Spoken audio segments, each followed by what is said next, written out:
د آشنا تلویزیون د خبرونو په سرټکیو کې په اسلام آباد کې د ولسمشر غنی هرکلی په توپونو وشو، خو په خبرو کې وویل چې ټولې وسلوالې ډلې باید بې وسلې شي.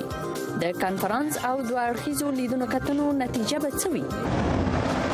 د مسلمانانو په اړه د جمهوریت ریاست د کاندید ډونالد ټرمپ څرګندونو سخت غبرګونونه راپارولي دي. خدای بیا هم د خپلو سیالانو مخکې دی. او د افغانستان د بشري حقوقو کمیسیون وایي په تیرې یوې لسیزې کې 10,000 افغانان وژل شوي دي.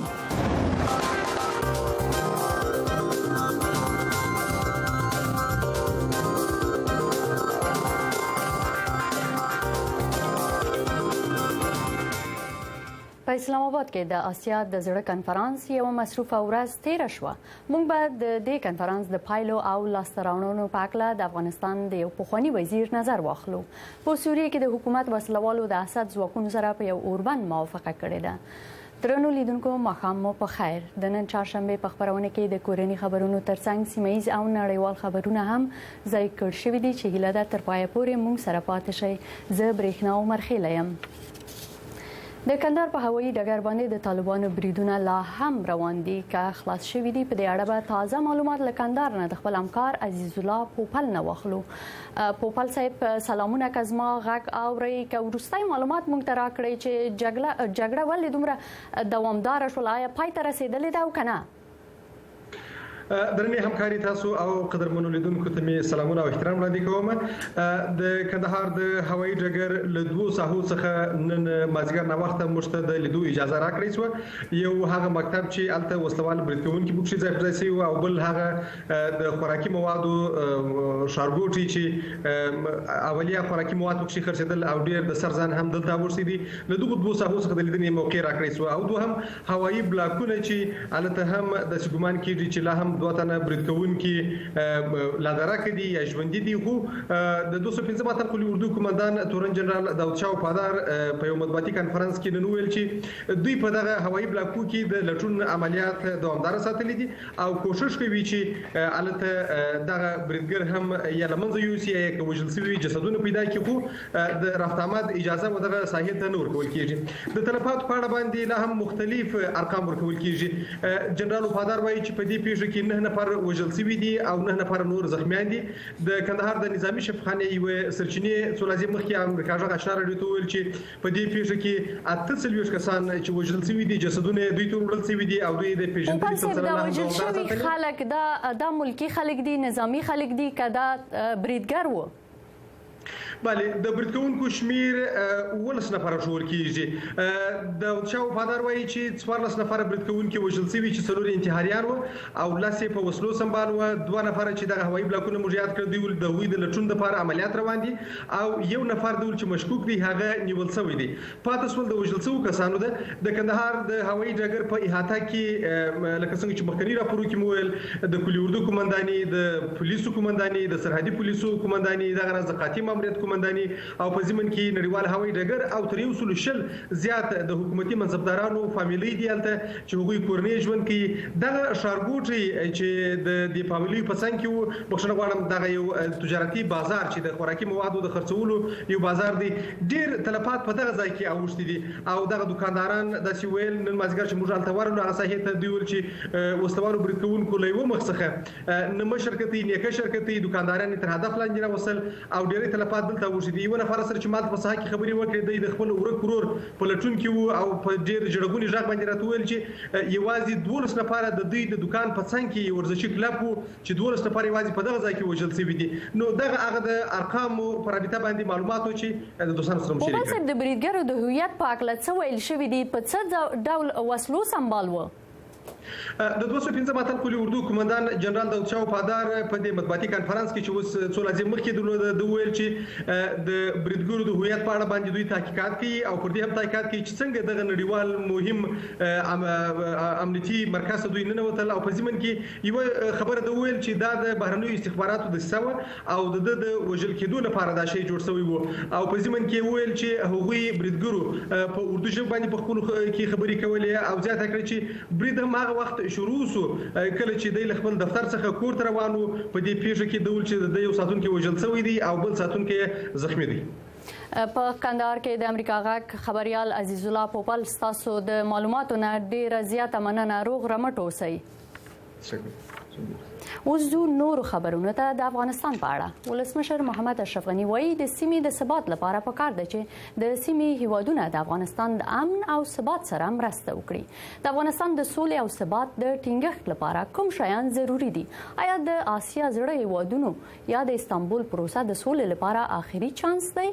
دا او په دې اړوند نورې پوښتنې به د افغانستان د کورنیو چارو پخوانی وزیر علي احمد جلالي نه وکړو چې دلته زموږ بلنه په استودیو کې منلې ده. جلالي صاحب سلامونه او ښه راغلاست خبرونه ته. جلالي صاحب د افغانستان او پاکستان ترمنځ د خبرو وروسته اشرف غنی د صدر اعظم نواز شریف سره لیدنې کتنې کړې دي او د تاسو په دې اړه څه ویل غواړئ چې په دې کې نور استازي د امریکا او چین استازي هم شامل وو؟ څه مثبت پایلې به ترې تمه ولرو؟ په دې کې شک نشته چې افغانستان او پاکستان ترمنځ دوستانه روابط او همکاري روابط د سولې راوستلو لپاره ډېر مهم دي. هم د افغانستان په ګټه دي هم د پاکستان په ګټه دي.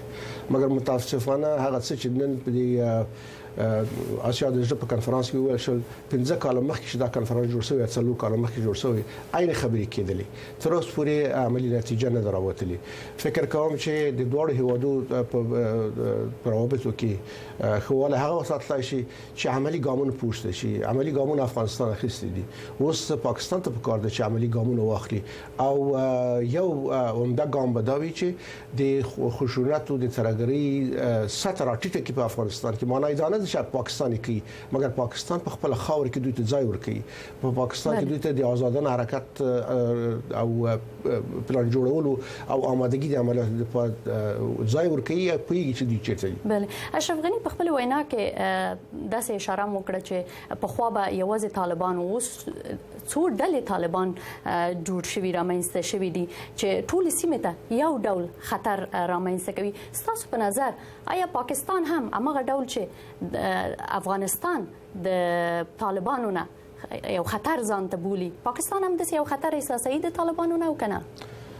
پاکستان فکر کوي چې د طالبانو خطر دوی ته هم متوجه دي او دوی په دې عقیده دي چې دوی کولای شي اوضاع کنټرول کړي او په افغانستان کې دوی د خاصو اهداف پسې دي او کله خاص اهداف د دې سره نشي دوی په دې عقیده هم دي. متاسفانه ځینې په دې عقیده دي چې په افغانستان کې بحران وي دوی د توان لري چې دا اداره کې اما هغه بحران په افغانستان کې ترغه چې د هند اثر په افغانستان کې ترغه به تر غني ځکه نو د پاکستان ذهنیت لا هم ما افغاني ذهنیت دی چې په افغانستان تر څو چې له هند سره د دوی د دښمنی د غلري مخالفتونه لري او دغه یعنی هغه ځان ته خطر بولي په افغانستان کې نفوذ لري. بله د هند خبره تاسو وکړه د سې اټکلونه و چې ګواکې ک د هند صدر اعظم د هند د بهرنیو چارو وزیر پاکستان ته چرغله ده د پاکستان او د هند د اړیکو خبره د افغانستان په دغه پاکله دغه کنفرانس باندې سیوري و چې آیا تاسو فکر نه کوئ چې دغه کنفرانس هدف چې افغانستان امنیت و دا به منحرفه کې خپل هدف نه به وباسي؟ دا کنفرانس نوې کنفرانس نه دی دا خو هغه یو ابتکار دی چې یوازنی سیمایي کنفرانس دی چې فوکس افغانستان دی او په 2011 کال کې دا شروع شو او تر اوسه 15 غونډې شوې دي په مختلفو هیوادونو کې او دا خاص په افغانستان او ټول هیوادونو په کې شرکت لري هند په کې شرکت لري د افغانستان ګاونډیان په کې شرکت لري چې نور د سیمې هغه عمده هیوادونو په کې شرکت لري. هدف په افغانستان د ثبات راوستلو لپاره منطقوي هلې ځلې دي په زمان کې د تجارتي او ترانزیت په برخه کې د افغانستان د موقف پیاوړی کول دي. دا څلور کال کې دا روان دي مګر د دې کنفرانس مسله وی خواته پریت څو چې دوه اړخیز روابط د هند او پاکستان دوه اړخیز روابط د افغانستان پاکستان ترمنځ یعنی بهبود پیدا نه کی خواله فکرانه شي دا مشکل به موجود وي. که ولسمشر اشرف غنی د دې خبرو اترو نه هغه څه چې غواړي او تمه لري وانخلي آیا دریز به د پاکستان په وړاندې بدل شي او کنه؟ د خپل دریځ واضح کړی دی چې افغانستان هغه ګامونه چې د دوه هیوادو ترمنځ د روابطو د ښه کولو لپاره پکار دي اخیستي دي. اوس پاکستان ته پکار دی چې عین کار وکړي. البته مشکل دا دی چې د افغانستان غوښتنه دا ده چې اول باید دغه نااعلان شوی جګړه ختم شي. معنی دا نه ده چې پاکستان په طالبان باندې حمله وکړي.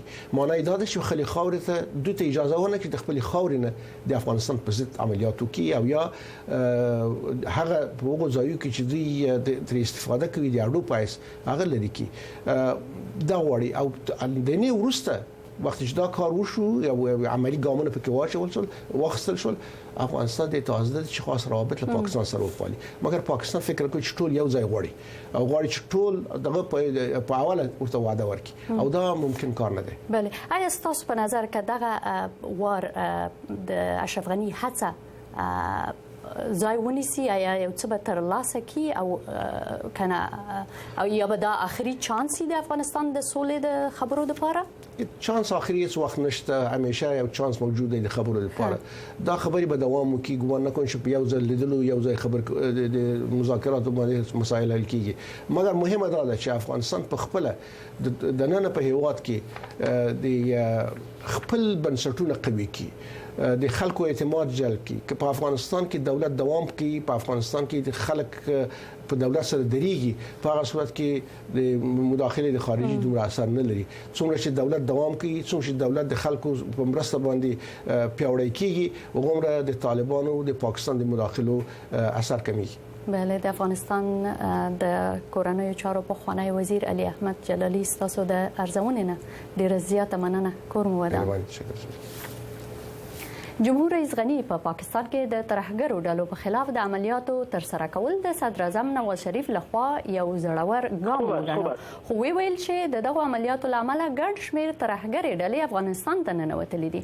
په پاکستان کې د اسیا د زړه د کنفرانس په اړه نور جزئیات په اسلام آباد کې د آزادۍ رادیو خبريال نسیم شفق نه واخلو چې د سکایپ لاره موږ سره مل دی په خبرونه کې د ټلیفون په کرخه. البته شفق صاحب سلامونه او نیکی هیله مې ومنئ. د افغانستان او پاکستان ترمنځ خبرې په څه ډول ماحول کې وشوي؟ آیا د افغانستان او پاکستان د اړیکو وروستي خړپړتیا په د خبرو په فضا باندې څه اغیزه کړې و او کنه؟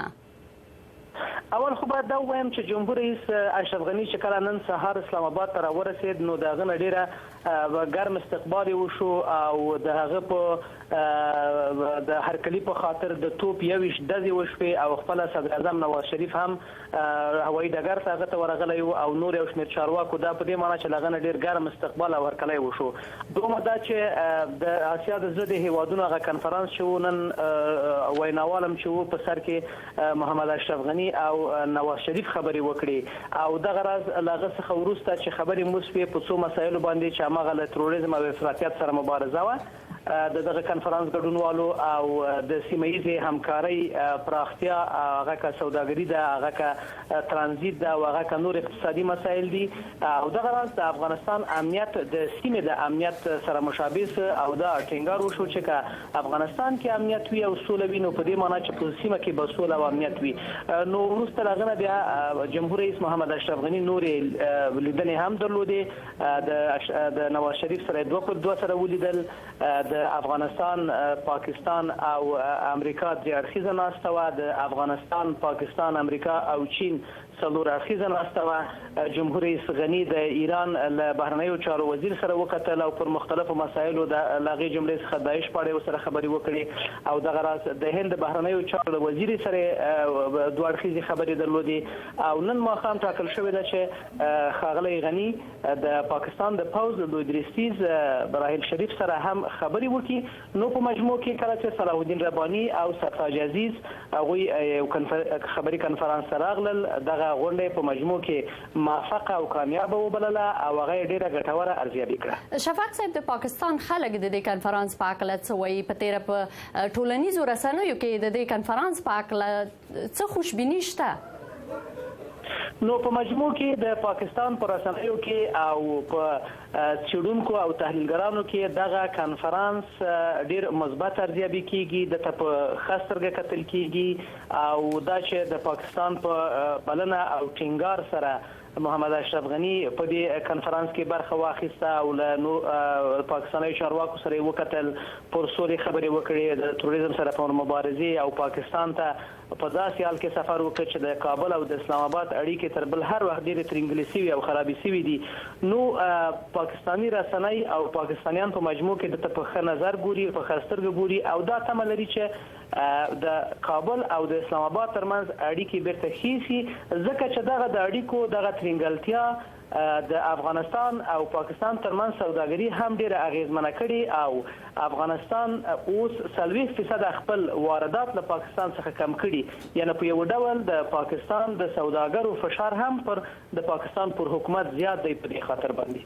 په اسلام آباد کې د آزادۍ رادیو خبريال نسیم شفق ستاسو د معلوماتونه ډیره زیاته مننه. کور مو ودان.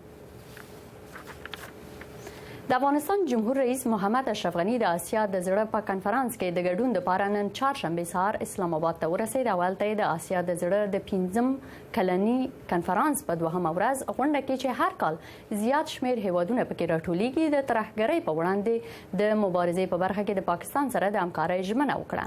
په راپور کې به د افغانستان په اړه د هند بهرنیو چارو د وزیر غبرګون هم وګورو.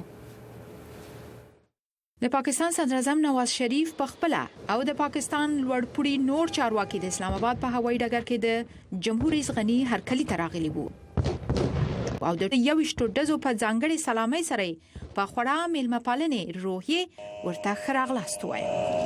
د افغانستان جمهور رئیس اشرف غنی د آسیا د زړه په کنفرانس کې سیمې او سولې ته د طالبانو په ګواښ خبرې وکړې. خو هغه پوښتنه چې راولاړوي دا ده چې د طالبانو ماهیت او اصلیت څه دی او څنګه ورسره باید معامله وکړو. دا کوم هغه شبکې دي چې داخلك د سیاسي ډیالوګ پر ځای تاوتریخوالي او جنگ ته ژمن ساتلي دي او څنګه به وکړای شو چې د دې پدیدې سره د معاملې لپاره په سیمایي کچه د انتظام او مشارکت لاره هوار کړو. په دې غونډه کې د ملګرو هیوادونو د استازو په ډله کې د هند بهرنیو چارو وزیر په افغانستان کې د تاوتریخوالي د ګواښونو په بیا پیل اندېښنه څرګنده کړه. په تیر میاشت کې په افغانستان کې ترهګرۍ په دواړو اړخونو هم د شدت له اړخه او هم د وسط له اړخه زیاته او پراخه شوې ده. ترهګر د سیمو د نیولو او تر خپل کنټرول لاندې د ساتلو کلک زیارته دوام ورکوي. میرمن سوراج د افغان پوځي ځواکونو د مقاومت ستاینه وکړه چې ویلي په پوره قوت د ترهګرو په وړاندې درېدلي دي. د پاکستان صدر اعظم نواز شریف په پوره عزت سره هیواد ته د افغان مهاجرینو بیرته ستنېدو او په خپل ټاټوبي کې ځای په ځای کېدو ته په اشاره ویل چې دا تصور به په افغانستان کې د اوږد مهال ثبات پر راتګ شونی وي. د پولو په اوږدو کې د مهاجرینو تګ راتګ امنیتي ګواښونه رامنځته کوي ځکه مخرب عناصر دا طریقه د خپلو ګټو لپاره کاروي. په دې ترڅ کې میرمن سوراج د پاکستان په لور هم د همکارۍ لاس وغځاوه او ویل چې اوس د همکارۍ وخت را رسیدلی دی. اجازه راکړئ چې له دې موقع نه په ګټه اخیستنې خپل لاس پاکستان په لور وغځو. د دې وخت را رسیدلی دی چې موږ خپل کمال کاملیت او پر ځان باندې حاکمیت وښیو څو په سیمه کې د سوداګرۍ او سیمایي همکاریو لپاره لاس یو کړو. د آسیا د زړه کنفرانس چې د افغانستان د سولې په بهیر کې د مرستې په موخه جوړ شوی پرون د سه شنبه په ورځ پرانیستل شو. دا کنفرانس په د افغانستان سره د انرژي، زیربنایي جوړښت او پانګونې په ډګرونو کې پر مرستو متمرکز وي. څو نړۍ او د سیمې هیوادونه د افغانستان سره د مرستو ژمنو ته وهڅول شي. خو د طالبانو په لاس جګړه او لکبل یې په هیواد کې بدامني د پرمختګ په لور د هڅو پر لارې لوی خنډ ګڼل کیږي. خایسته سعادت لامه د امریکا غږ آشنا تلویزیون واشنگټن. نن مو په فیسبوک کې پوښتنه کړې و چې د طالبانو په لیکو کې تعهداتو ته او د پاکستان لیوالتیا ته په کتو سره آیا فکر کوي چې ولسمشر اشرف غنی به د سولې په دوهمه هڅه کې کامیاب شي؟ د آشنا تلویزیون زینو مینوالو داسې تفسیر کړی دي. ننګیالای زیارمن له کابل نه لیکي دا ځل پاکستان په خپل غوښتنه کړې چې سوله به کیږي او په رښتونی ډول حاضر دی چې سوله به وشي. نواز شریف چې کوم خبرې وکړي که عمل پرې وکړي نو سوله کیږي. ذبیح الله آزاد زوی بیا له کابل نه لیکي نه زما په ان پاکستان هیڅ وخت له افغانستان سره صادق نه وو او تر هغه وخت پورې چې د اسلام آباد غوښتنې پوره نشي هیڅ کله به د افغانستان د امنیت لپاره هڅه ونه کړي. قدرمنو لیدونکو دا ستاسو نظرونه او پیغامونه چې خبر شو او موږ ترې ډیره مننه کوو. اله دا خپل همکارۍ ته دوام ورکړئ او خپل نظرونه د آشنا تلویزیون سره شریک کړئ. دوستانو آیا تلګرام کاروئ؟ تلګرام په موبایل ټلیفون باندې د تازه خبرونو، ویډیوګانو او ګڼو نورو معلوماتو د لیږدولو رالیږدولو اسانه، وړیا او چټکه لاره ده. د امریکا غږ پښتو تلګرام کانال سره یو ځای شئ. pashto.tvvoa.com ته ولاړ شئ او د تلګرام پر غوټي کلیک کړئ یا په موبایل ټلیفون کې مو د تلګرام اپ پرانیسئ او د #VOA پښتو لټه وکړئ. د خبرونو او معلوماتو نړۍ ستاسو په موبایل کې ده.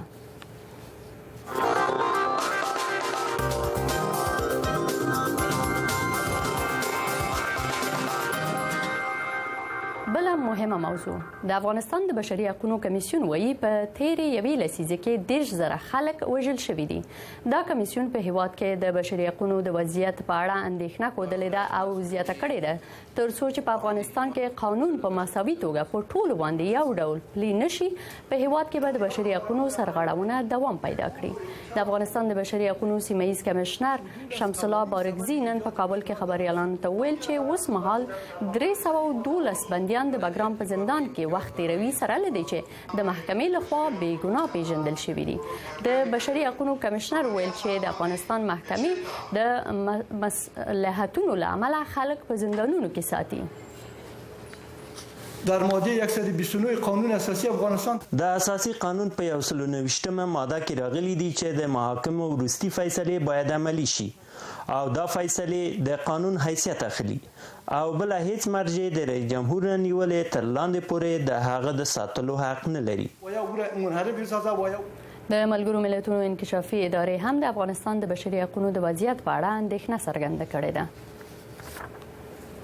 د افغانستان د مخدره موادو په وړاندې د مبارزې وزیر وایي چې د روان کال په اوږدو کې کوکنارو کښت کې 19% کموالی راغلی. سلامت عظیمی نن خبريالانو ته ویل چې په تیر کال کې 240,000 هکتار ځمکه کې کوکنار کرل کېدل چې سږ کال دا رقم 1.83 هکتار ځمکې ته راټیټ شوی. په افغانستان کې په 2015 میلادي کال کې د کوکنارو د کښت او تولید فیصدي په دې ډول ښودل شوې ده. کوکنارو کښت څه 19% د اپین تولید 48% کم شوی. د کوکنارو 29% ځمکې تخریب شوی او 1% چرس ضبط شوی دي. د راپور په اساس په هغو برخو کې چې نه دي توانیدلي هغه د هیروینو په ضبط کې 22%، مورفین په ضبط کې 25%، تریاکو په ضبط کې 14% هڅې ناکامې شوې دي. د امریکا غږ آشنا تلویزیون ستاسو نړۍ ستاسو په طریقه وړاندې کوي. نه یوازې د تلویزیون پر څپو بلکې په فیسبوک کې د امریکا غږ آشنا تلویزیون پر پاڼې، په ویب سټ کې د voanews.com/pakto پر پاڼې، په ټوئیټر او د VOA افغانستان پر پښتو یوټیوب باندې د امریکا غږ آشنا تلویزیون تاسو ته نړۍ وړاندې کوي. هر کله او هر چیرې چې وغواړئ. او سم نړیوال او سیمه‌ییزو خبرونو ته ورځو. د پاریس د باتاکلان د کنسرتونو په تالار کې د تیرې میاشتې د بریدونو دریم کس هم وپیژندل شو. یوې عدلي او قضایي سرچینې نن چهارشنبه ویل چې دریم بریدګر د ستراسبورګ اوسیدونکی 23 کلن فواد محمد اوقات دی چې په کال 2014 کې د یو ډله ځوانانو سره سوریې ته تللی و. دغه سرچینه زیاتوي چې د دې ډلې نور ځوانان د سوریې نه د راتګ وروسته په کال 2014 کې ونیول شول. د محمد اوقات مشر ورور کریم چې هغه هم سوریې ته تللی و د فرانسې په زندان کې دی. په فرانسې کې په بریدونو کې ټول ټال 130 کسان ووژل شول. د سوریې د حکومت مخالفو وسلوالو ډلو هومس ښار کې د سیمه‌ییزو چارواکو سره په یو اوربند موافقه کړې ده او تر خپلې ولکې لاندې له وروستیو سیمو نه د سوریې شمالي ښارونو ته عقب نشیني پیل کړې ده. د هومس والی اسوسییټډ پریس ته ویلي دي چې ټاکل شوې ده چې لږ تر لږه 320 وسلوال یاغیان د هومس وایر سیمه پریږدي. په دې سیمه کې د یاغیانو شمیر څو زرو ته رسیږي چې له 3 کلونو را پدې خوا د سوریې د دولتي ځواکونو لخوا کلابند شوی و. د دې ټولو یاغیانو د وټلو سره به د هومز کنټرول په بشپړ توګه د جمهور رئیس اسد ځواکونو لاسته ورشي.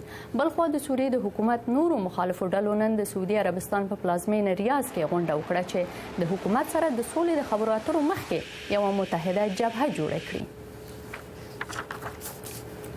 سپینه ماڼۍ د سه شنبه په ورځ ویل هغه جمهوریت غوښتونکي کاندیدان چې له ډانلډ ټرمپ د هغې تبصرې تر شا درېږي چې وایي مسلمانان د په بشپړه توګه امریکا ته له راتلو نه بند کړای شي هغوی د دې په څیر د دې قابلیت نه لري چې د متحده ایالاتو مشرتوب وکړي.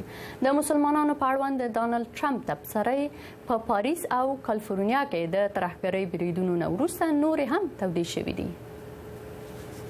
پر ډانلډ ټرمپ باندې لدی عمل مخکې نیوکه شوې دي چې ویلې د هغو مسلمانانو په باب د څېړنې او تحقیق وشي چې یا متحده ایالاتو ته راځي او یا پکې اوسېږي. خو د ډیرو لپاره د مسلمانانو په برخه کې د هغه دریز له هغه دریز نه ناوړه نه ښکاري چې د مکسیکو د خلکو په باب څرګند کړی و. له همدې عمله د تیر دوشنبه په ورځ د هغه تبصرو ډیر پراخ عکس العمل راو پاراوه.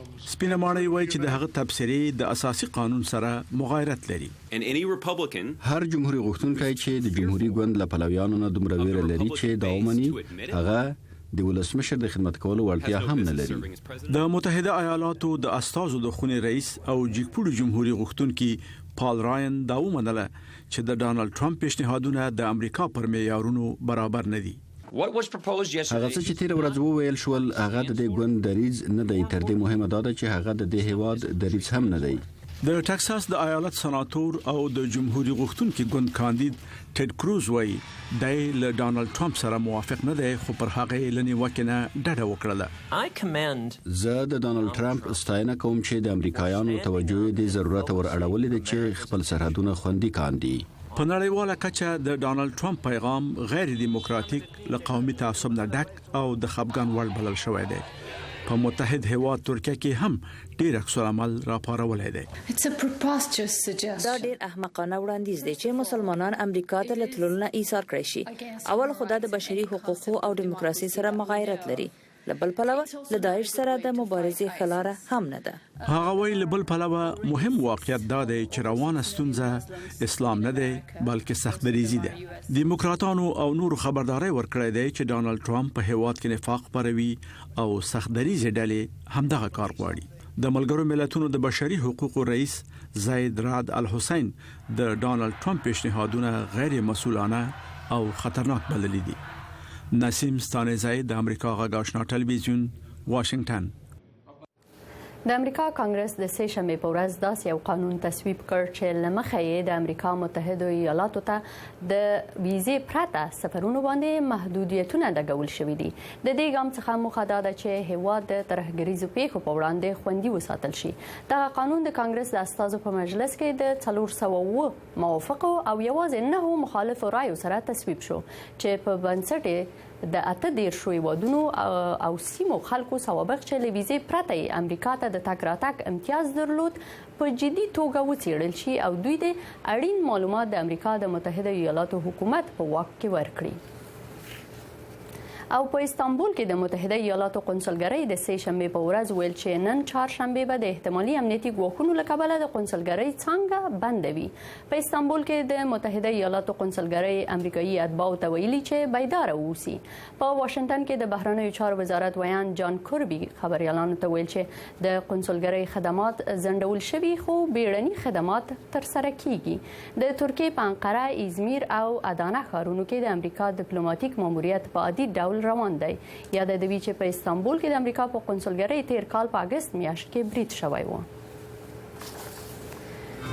او په دې سره د آشنا تلویزیون د نن ماښام خبرونه هم پای ته رسیږي. تاسو د آشنا تلویزیون خبرونه بیا د آشنا رادیو په ویب پاڼو او یوټیوب او د آشنا تلویزیون په فیسبوک پاڼو کې لیدلای شئ او تل د فیسبوک له لارې خپل پوښتنې هم موږ سره شریکولای شئ. تاسو د ملتیا نه ډیره زیاته مننه. تر بیا مو څښتن مل.